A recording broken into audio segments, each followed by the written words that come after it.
Maaari na po tayong umupo para magpatuloy po tayo sa ating caucus ngayong umagang ito. At pagkatapos po nito, maaari po tayong makapagpa-picture sa ating mayor at sa team Giting ng Pasig. By 1995-100, meron ba po ang cash incentives? Nabalitaan na po ba yun? O yun, so nung ini-explain na po namin sa iba't ibang barangay, ang kadalasang feedback po sa amin nung panahon na yun, last year, paano naman po yung mga nasagitang edad? Paano naman po yung... Hello. Paano naman po yung mga nag-81, 82, ilang taon pa po yung hihintayin, di ba? So nung panahon na yun, last year, hindi pa po kami makakunik. Pero nung marami na po yung nag-suggest, nung marami na po yung nakiusap na baka pwedeng isabi yung bitang edad, minabuti po namin ni Councilor Pao na makipag-ugnayan po kay Mayor Vico at kay Vice Mayor Dodon. And then yun, meron naman po silang good news. So only for the year 2025 po, lahat po ng 80 years old to 100 years old sa lungsod ng Pasig, ang minimum po na pwede natin makuha is 10,000 pesos. So kung meron po kayong kakilala na 8 years old pataas, may budget na po yan, magandang ma-avail na po yan. Tapos tandaan din po natin, itong pagsasama sa gitnang edad, Pasig City lang po ang merong ganyang benepisyo. Kaya maraming salamat po sa ating tulong lungsod.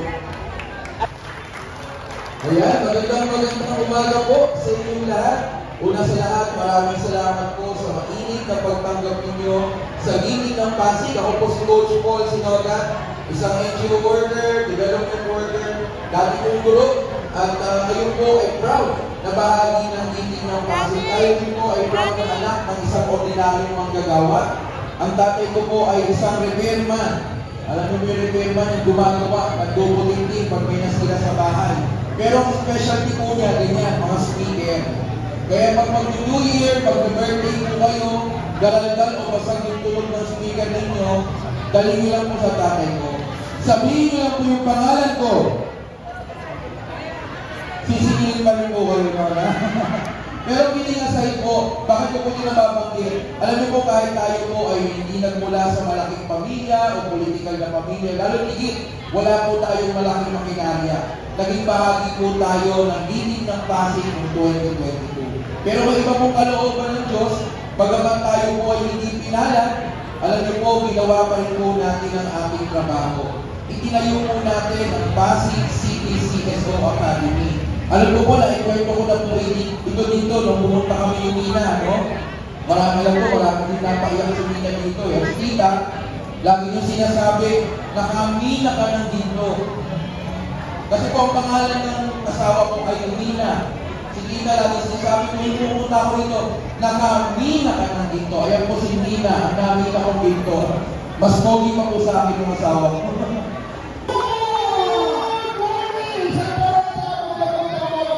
Sa ating mga senior citizens sila dito, bago po ako magsimula, mano po sa inyo. Ako po ang inyong lingkod, Councilor Pao Santiago, kaya nyo lang po akong kwentuhan ko lang po kayo ng konti kung ano na po ang progreso natin pagdating mo sa benepisyo ng senior citizen. Kung pakailan na po ay nandito ako para magbigay po ng clarification kung ano po ang mga benepisyo. Marami po nagtanong noon at maganda po ang usapan natin. Pero huwag niyo po ako i-refresh ang inyong memory kung ano na po ang narating ng benepisyo ng senior citizen. Dati po kasi, noong 2007 hanggang mga 2018, nagsimula po ang benepisyo ng mga senior sa 500, kada Pasko, hanggang sa naging 1,500, 2,500, tapos naging 3,000 na po. Ibinibigay po ito kada December. Pinangalan na po nito ng pamaskong handog. Lagi po itong hinihintay ng ating mga seniors kada December. May mga nag-message sa akin, Konsi, kailan mo yung payout ng 3,000 namin? Talagang hinihintay namin yan. Kasi po, matagal na po yung binibigay. Kaso po, nung panahon ngayon, iilan lamang po ang nakakatanggap ng ating pamaskong handog. Halos kalahati lang po ng populasyon ng senior citizen. Nasa 20,000, 30,000 po na senior. Pero po ngayon, ipinagmamalaki rin po natin na halos lahat na po nakakatanggap dahil nung 2019, ipinanalo niyo po ang laban ni Mayor Vico at si Congressman Roman Romulo. Palakpakan niyo naman po ang ating mga leaders. Kampiyon natin sa Environmental Protection at Sustainable Development. Giting ng Pasig, palakpakan po natin, Councilor Kiko Rusta! Yes, magandang umaga po sa inyong lahat at saka hihiramin ko lang po yung sinabi ni Consi Pao sa mga seniors po dito. Mano po, para kay Consi Pao, tabi-tabi po. Ayan po, magandang umaga po sa ating lahat at maraming salamat po sa mainit yung pagtanggap ngayong umaga. Again, kami po ang Giting ng Pasig. Nagpapasalamat po sa pagkakataon na binigay niyo po sa amin para paglingkuran po kayo. Ako po ang inyong kaibigan na si Kiko Rustia. Tama po ang sinabi kanina. Dating reporter sa GMA na palabas na Born to be Wild. Pero simula na pangasawa ko yung misis ko, naging Born to be Mild na lang ho. Yung wild naging mild. Kung dati sawang hinahawakan ko, ngayon bantay sarado ng asawa. Ayan po. So again, tayo po ay pinagbigyan ng pagkakataon na handling ang tatlong komite na masasabi natin medyo mabigat po. Komite ng kalikasan, komite ng lupa at komite ng pabahay. Majority Floor Leader ng City Council, kampiyon natin sa Peace and Order. Giting ng Pasig, palakpakan po natin, Councilor Volta de Los Santos! Magandang umaga sa mga taga-Barangay Santa Rosa at pati na rin doon sa mga taga-Sumilang, pati doon sa mga kamag-anak namin. Alam niyo po, sa aking pag-uumpisa, gusto kong stress to. Alam na po ng buong Pilipinas itong sasabihin ko. At imposible na hindi alam ng mga taga-Barangay Santa Rosa sa maliit na lugar na ito. Sasabihin ko po, nandito sa Pasig, ang pinakamagaling at pinakatapat na mayor sa buong Pilipinas, Mayor Vico Soto. Tandaan po natin ang salitang tapat. Kahit baliktarin po natin ano ang basa. Tapat pa rin. Hindi po yan kayang baguhin. At alam ko, alam ng bawat mamamayang taga-Barangay Santa Rosa na nandito po sa Pasig ang pinakamagaling na congressman sa buong Pilipinas, Congressman Roman Romulo. At alam din ng lahat ng mga taga Santa Rosa itong sasabihin ko na meron po tayong napakagaling na Vice Mayor. Kaya po yung napakadami pa po namin ordinansang naibasa dahil may leader po ang konseho at yan po ay ang ating Vice Mayor Dodot Jaworski. Sa Giting ng Pasig, palakpakan po natin, Vice Mayor Dodot Jaworski! Okay, magandang umaga po sa ating lahat. Salamat po sa mga napakagigit yung pagtanggap sa pag-uwiting ng Pasig. Kami po ay talagang nagpapasalamat dahil nakakatabapo ng puso. Inyong pag-welcome natin po ng meeting. Alam nyo mga kaibigan, salita na po ang ating mga konsyal. Narinig nyo naman, halos lahat po. Pinapaalala sa atin na tayo po ay tumilindig sa isang pagpapoma na mabuting pagpapagobyerno. Good governance na tinatawag. Pero naiintindihan ba talaga natin kung ano yung good governance? Gusto ko po i-explain ito ng konti pa para mas lalo po natin malaman yung tunay na ibig sabihin po ng mabuting pagpapagobyerno. Kasi umpisa natin ng 2019 na lang pag-upo ni Mayor Vico. Ginoto natin si Mayor Vico na diba para maging mayor. At ang talaga naman ginawa niya, iniis niya natin kabanan, iniis niya yung korupsyon, lalo na sa City Mayor's Office, mababa. Ano po lang resulta nito? 2019, ang minala niya budget, 10 billion. Okay?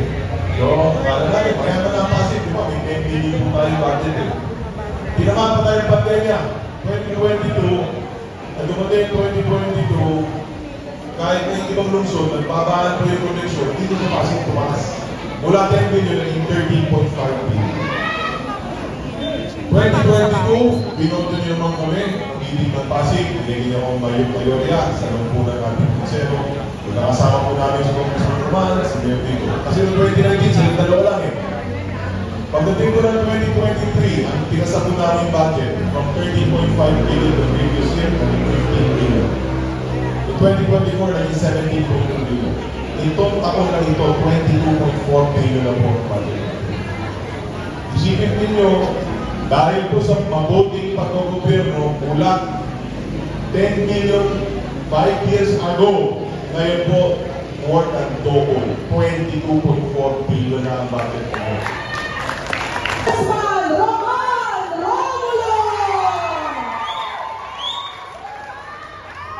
Magandang umaga po sa ating lahat. Barangay Santa Rosa, Barangay Suwilang, magandang umaga po sa ating lahat. Una po, gusto ko lang po magpasalamat kay Vice Mayor Dodon Joelski. Sa totoo po, sa mga matatagal na nakatira dito sa Pasig, alam po ninyo na nabago na yung kultura ng ating City Council. Ngayon po, professional na po, iba yung ating City Council. Kaya kay Vice Mayor Dodon, maraming salamat, congratulations, at sigurado ko, tuloy-tuloy po, hindi yung gagawin na gano'n. Alam po ninyo, meron lang akong kwento, may na lang para hindi na masyadong mahaba. Ito naman po, kwento ko yung uling eleksyon, kwento ko na rin po. Pagpasensya nyo na kung narinig nyo na po ulit ito. Noong 2022 kasi dito rin kami.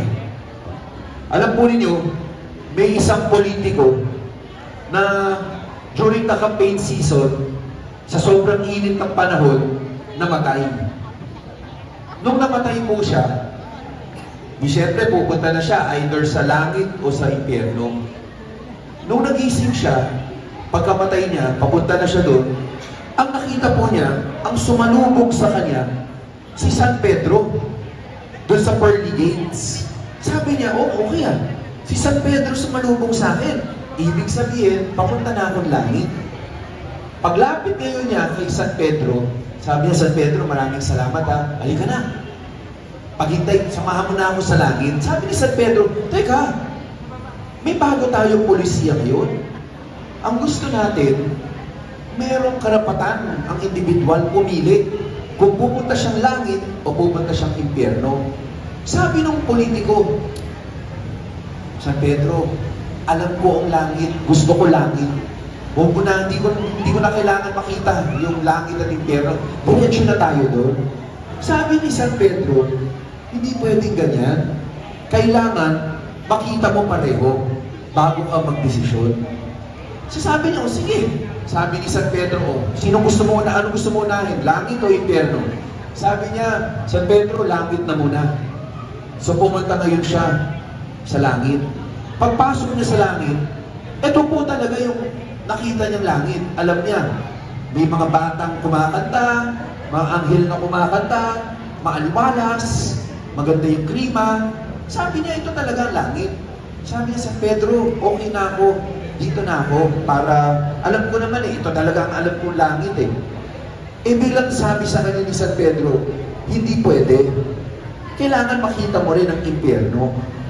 So sabi niya, sige, sama na ako. So punta na naman sila pumunta naman sila ngayon, impyerno. Nung papasok na sila ng pintuan, papuntang impyerno, kinakabahan si politiko. Sabi niya, ang init dito, dilim. Ako, pangit dito, pero sige, gagawin ko na lang dahil kailangan raw, sabi ni San Pedro. Pagbukas ng pinto, sinalubong siya ni Satanas. Pero nagulat siya.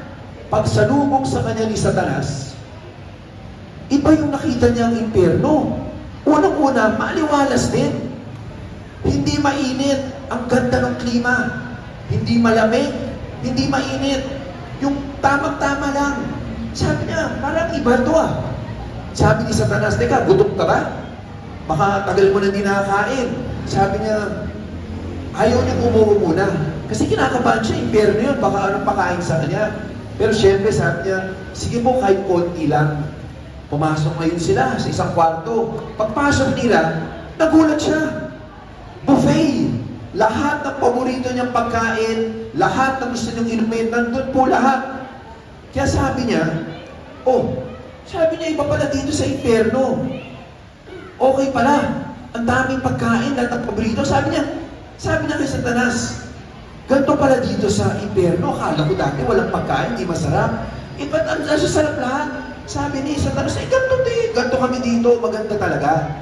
Sabi niya, ito, baka meron ka mga kakilala. So lakad pa sila, nung busog na siya. Punta sila sa kabilang kwarto ng impyerno.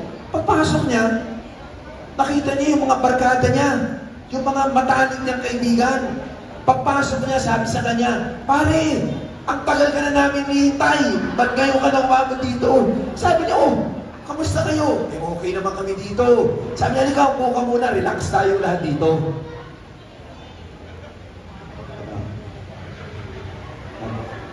Ay, hindi yan. Di sabi niya ngayon sa barkada, niya, ganito ba dito? Maayos kayo? Parang ganda naman, may buffet. Sabi ng mga barkada niya, opo, ganito talaga dito, maayos.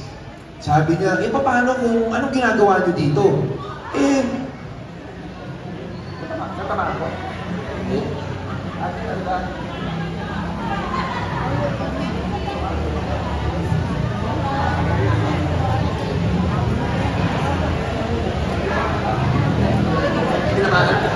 Tinamahan. Parang hindi ko na tamahan. Sigurado. Sige. So sinabi sa kanya, opo, di ba, tinamahan ko eh. Akala ko tinamahan ko eh. So sinabi sa kanya ngayon, eh, relax ka lang dito. Huwag kang mag-alala. Relax lang, sabi niya. O, anong gusto mo inumin? Sabi sa kanya, araw-araw ba ganito ginagawa niyo dito? Sabi siya, hindi. Kung anong gusto mo gawin, pwede mo gawin dito. Meron kaming sports stadium dito. Kung gusto mo, makakalaro ka ng kahit anong sport na gusto mo. Sabi niya, paano yan? Tayong lahat dito natutulog? Sabi niya, hindi. Meron tayo kanya-kanyang bahay, may housing tayo. Walang problema dito, punong-puno na housing dito. Sabi niya, iba pala dito, ang ganda talaga. Eh pero syempre napapagod rin, di ba? So habang nakaupo, bilang medyo naiglip siya, eh pagsandal niya ngayon dun sa kama, ang sobrang lambot po, nakatulog siya. Nakatulog siya. Pagising niya ngayon, sunod na araw na. Pero pagising niya, kaharap na niya si San Pedro. Nung kaharap niya, sabi ni San Pedro, oh, politiko, ito na. Kailangan ka na pumili. Halika na, sabi mo sa akin, gusto mo langit, di ba?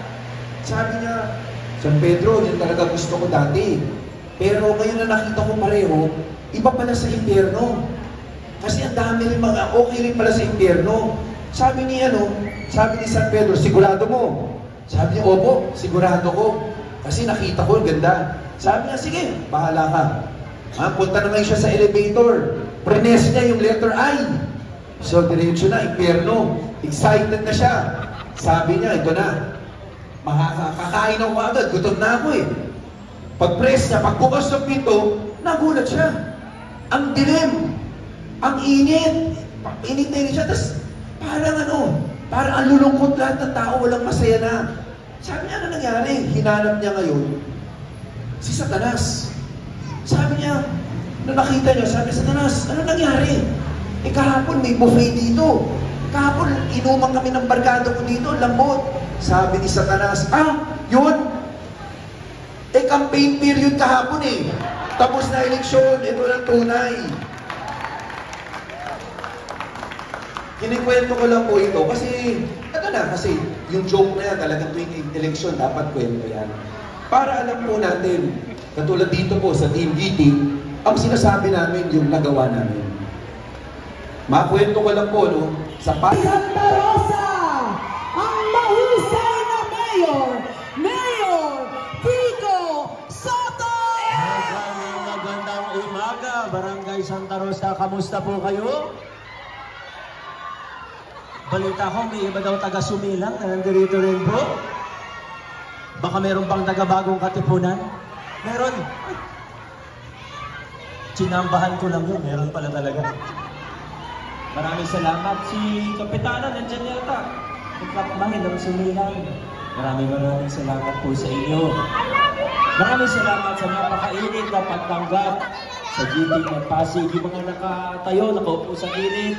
Magandang umaga din po sa inyo. Malaga naman. Opo, maraming salamat. Thank you, Kuya. I-send ko na lang po yung mensahe ko kasi baka magsasaing pa po kayo. Okay ba? Baka gabihin tayo dito. At gusto nyo, gabihin tayo dito. Magluluto pa lang sila. Papakiwan pa po kayo. Pero alam nyo, maraming salamat sa oras din po ninyo. No? At parang halos buong barangay na dito na po yata. Wala nang naiwan sa loob. Opo, maraming salamat. Habang pinakikinggan ko po si Congressman Roman, ay huling nagsalita bago po ako. Hindi ko maiwasan na mag-flashback, babalik noong 2019. Dami kong naalala ng mga pangyayari noong 2019. Yung iba siguro alam niyo naman po. Naalala niyo noon, di ba? Kaming dalawa lang ni Congressman Roman. Lalakad-lakad po kami, nag-iikot kung saan-saan. Kung sinong kakausap sa amin, kung sinong haharap po sa amin. Minsan, hindi maiwasan. Yung iba, tama po kayo, yung iba medyo kinakabahan, medyo natatakot. Pero fast forward, 6 years later, taong 2025 na po ngayon, malayong-malayo na ang ating narating. Tinalikuran natin yung sistema at politika na may takutan, may palakasan. Paborito ko pong simbolo nito ay wala na pong iba kundi ang ating pamaskong handog. Oh, paborito niyo rin po ba yun? Alam mo, paborito ko siyang simbolo dahil madaling makita, kitang-kita, hindi lang yung laman ng pamaskong handog, pero kitang-kita yung sinisimbolo nitong pagbabago. Ayaw na natin natakutan, ayaw na natin na kailangan malapit ka sa kusina, member ka ng organization na ganito, na kasama ka dapat sa politika, ayaw natin ang ganun. At alam niyo po, ang totoo, hindi lang po ito sa pamaskong handog, pero sa lahat ng serbisyo at programa ng pamahalaan, ito na po yung ginagawa natin. Siguro magbanggit lang po tayo ng ilang halimbawa. Unahin ko na po yung financial subsidy ng ating lokal na pamahalaan, ng city government sa bawat barangay. Nung naging mayor ako noong 2019, medyo nagulat po ako kasi pumunta po sa akin yung ibang mga kapitan, ibang kagawad, dala-dala yung mga request para sa kanilang mga barangay. Wala naman po problema doon, ano? Pero nung tinignan ko po yung mga request, kaya po ako nagulat kasi pati maliliit na bagay, pati panglinis ng banyo, pati walis, map, sabon, nire-request sa city government. Hindi Santa Rosa, yung mga ibang barangay. Hindi ko po, wala po akong pinatatamaan, saan ko na may ibang barangay na ganun. Siguro kasi yun yung nakasanayan. Lahat kailangan dumaan sa mayor. Ngayon, pag hindi ka kakampi, baka ibigay sa'yo, ganyan lang. Pag loyalista ka, o close na close ka, lahat ng request mo, pagbibigyan. Ay tanungin niyo po sa mga dating barangay officials, ganun po yung sistema. Pag may mga project, pag malapit ka, pwede ka bigyan ng tinatawag nilang diploma. Bibigyan ka ng proyekto, o ikaw bahala, sino magpapagawa niyan? May porsyento ba yan? Mali-mali po talaga. So, ano pong ginawa ko? Noong 2019, papunta sa 2020, ang ginawa po natin, sabi ko sa mga hinausap ko yung mga kapitan, sabi ko, hindi maganda yung gantong sistema. Yung kailangan lalapit ka pa sa mayor para sa pinakamaliit na bagay. Buti kung medyo malaki na hindi naman talaga kaya ng pondo ng barangay. Gaya nung nakaraan, yung plumbing ng barangay hall natin at iba pang mga pinaayos, yung tangke natin, di ba? Hindi naman talaga kaya ng barangay paggawa na yan. Lalo na, hindi naman kalakihan na barangay ang Santa Rosa. City government po talaga magpapagawa niyan. Okay lang po yun. Pero yung mga walis, mga map, mga panlinis, mga sabon, pati ba naman yung sa city government, ang ginawa po natin para hindi na i-request ng mga kapitan, mga kagawad, yung maliliit na bagay sa city government, nagbigay po tayo ng financial subsidy sa halagang 3 million pag maliit na barangay at 5 million pag malaking barangay. Pwede po nila gamitin ito kung saan nila nakikita na tama. Halimbawa, sa Santa Rosa, ginamit po yan sa ilang bagay nung nakaraan, yung playground sa dito, yung malapit na sa ilog, sa ilalim ng tulay. Pinagawa po ng inyong kapitan, nagamit po ng maayos. Ngayon, dito sa financial, tapos pag na-liquidate po yan, may extra 1 million pa po. Parang insentibo dun sa mga gagamit ng tama dun sa pondo. Ano pong pinapakita natin dito? Nagaya sa pamaskong handog, ang mga barangay officials natin, hindi kailangan na close, hindi kailangan na kasama sa politika, dahil ang pinag-uusapan naman po natin dito ay pera ng taong bayan. Ano man ang kulay natin ng politika, sino man ang kasama mo pag-eleksyon, pag trabaho ang pinag-uusapan, dapat hiwalay po yan. Yung financial subsidy ng city government papunta sa mga barangay, hindi po pinipili. Kahit sa ibang barangay, yung mga naninira sa akin, binibigyan pa rin po sila ng financial subsidy ng ating city government. Hindi natin pinipili. Ang ganda mo na kwento kanina ni Congressman Romano. Kaya kailangan talagang pag may nangako sa atin, maging mapanuri tayo. Hindi yung basta laway lang naman ang puhunan para mangako ng langit at lupa. Diba? Pwede pangako sa akin na may naririnig nga po ako. Ipinangako na, hindi lang langit at lupa, pati ibang planeta. Naipangako na rin. Madali lang kasi magsalita. Kaya kami, iniiwasan po namin yan. Marami tayong plano, marami pa tayong pwedeng gawin. Nakalatag po lahat yan. Marami nga, nakabalangkas na rin po. Pero, hindi na para pag-campaign period. Kasi pag-campaign period, minsan duda na tayo sa sinasabi ng mga politiko eh. Basta kung anong kaya gawin, kung anong pwedeng gawin, wala na maraming sabi-sabi pa, gawin na lang natin. Gawin na lang natin, wala na maraming pangako pa. Ang papakita po namin sa'yo, pag-usapan natin ngayon, bilang mga opisyalis, ano bang ginawa namin? At saan ba tayo papunta? Ano ba ang direksyon natin bilang isang lungsod? Yan po yung una. Hindi kami mahilig mangako, iniiwasan po namin yan. At pangalawa, kami sa Giting ng Pasig, hindi po kami nahihiyang sabihin na sa campaign period, hindi po kami malaki gumastos.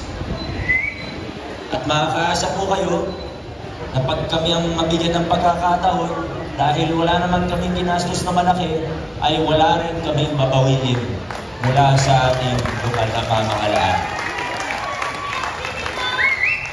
Alam nyo, huwag po tayong magulat kung may iilan po. Sa totoo, hindi naman sila ganun karami. Pero huwag po sana tayong magulat kung may iilan na parang gusto tayong bumalik sa lumang kalakaran. Kasi mas nakikinabang sila dun sa lumang kalakaran. Dati, may porsyentuhan, kung sino yung mabibigyan ng kontrata, i-shortcut yung proseso, okay lang dun eh. Kahit tanungin niyo po yung mga dating hindi naman nila siguro kayang i-deny yung mga yun. Yung tinatawag na SOP, yung mga tinanggal natin ngayon. Eh dahil wala na siya ngayon, hindi na sila nakikinabang dun. Gusto nila, bumalik tayo sa lumang kalakaran. Kaya huwag po tayo magulat kung may ilan na handang gawin ng kahit ano. Handang magbayad ng ganito, handang gumawa ng ganyan, handang gumastos ng hindi lang milyon, kundi bilyon-bilyon. Naupo lamang sa pwesto. Pero buti na lang, ang mga Pasigenyo, bukod sa matalino, hindi magaling bulahin. Alam natin, pag ito yung sinasabi sa atin o hindi. Nag-iisip tayo mga Pasigenyo eh. May 10 taon na po ako na halos araw-araw nag-iikot sa lungsod ng Pasig. Napatunayan ko na po yan, ang Pasigenyo. Uulitin ko po, ang Pasigenyo hindi na bobola. Hindi na dadaan sa matamis na salita. Mga kaibigan, malayo na po ang narating natin, pero marami pa tayong kailangan gawin at paiingtingin pa po natin yung mga pagbabago at reforma na nasimulan na po natin. Noong 2019, aminin ko sa inyo, bagamat maraming nagawa, ay may mga punto na nahirapan tayo. Gusto natin tanggalin yung mga kickback sa kontrata. Mapapalitaan po, may humihingi pa rin ng porsyento. Pero noong 2022, nagkaroon tayo ng mas maraming matitibay na kasama. Sa Congressman, mula 2019, swerte tayo dahil matibay ang ating Congressman. At totoong nagtatrabaho, Congressman Romano Romulo. Pero mula 2022, nagkaroon tayo ng kasama sa Vice Mayor na matibay rin at maayos magtrabaho. Napaka-professional ng taong ito. Kahit maaga meeting natin, alas 8 ng umaga ang meeting, 7:59 nandun na po siya. At tapat sa kanyang panunungkulan, Vice Mayor Dodon George. Siyempre, kasama din natin ang ating mga konsyal na nagtrabaho din. At marami tayong nagawa na tingin ko hindi natin magagawa kung hindi po natin sila kasama. Tandaan po natin ang mayor, isang tao lang. Kung pwede ko sanang hatiin yung katawan ko sa 10, matagal ko nang ginawa, pero may limitasyon din po tayo bilang isang tao. Kahit anong sipag, hindi naman tayo pwede magtrabaho ng 24 hours sa isang araw. Talaga na 1 milyon na ang Pasigueño, 30 ang barangay natin. Kailangan ko po ng tulong. Marami akong nagagawa ngayon dahil sa suporta ng mga taong ito. Dahil kaya ko silang pagkatiwalaan na, uy, kanina nasa Aljun compound ako sa Bagong Ilog. Si Coach Paul, hindi pa nga siya naupo. Pero siya yung tumutulong sa akin doon para makipag-ugnayan sa mga tao kasi hindi naman ako araw-araw makakapunta doon. Si Councilor Eric, pag may problema sa healthcare, may mga gandang gawin, pinapareview natin sa kanya. Kaya po nabubuo yung mga programa katulad ng expansion ng Child's Hope para maging pangalawang General Hospital. Di ba dati 60 beds na pangbatang Child's Hope, ngayon 120 bed General Hospital na po siya. Councilor Eric po yan. Yung Anglay Pogo, kung hindi po sa mga tao na ito, hindi po natin ay patupad yan. Hindi pwedeng mayor lang mga sabi, kailangan kasama yung konsero. Pag mga masela na bagay, pag mga bagay na o sa mga ibang na, talagang may mag-aalok eh. Talagang pero itong mga to, pinatunayan nila ang kanilang pagkatao. Hindi nila pinatulan yung mga kung anong inanong sa kanila. Basta kung anong tama. Councilor Simon, maraming salamat sa Anglay Pogo. Next natin.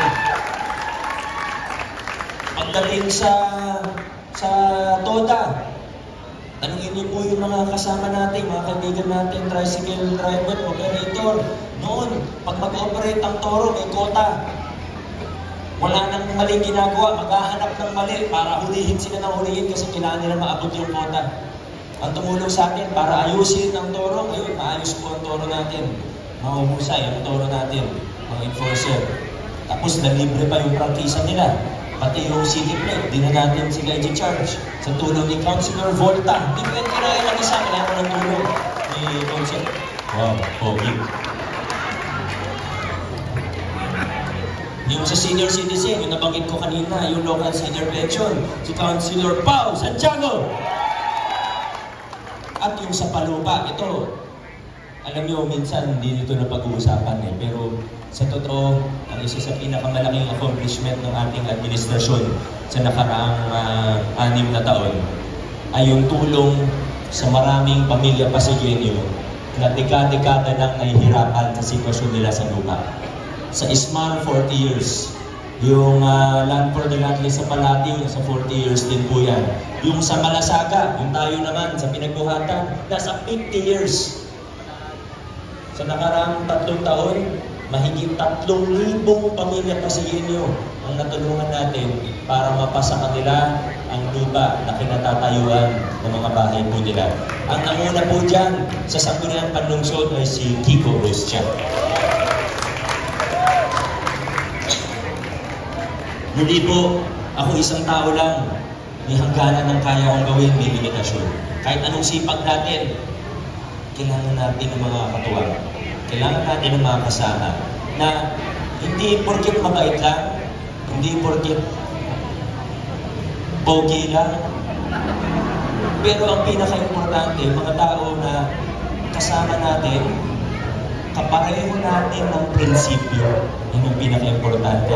At naniniwala sa direksyon ng ating lokal na pamahalaan.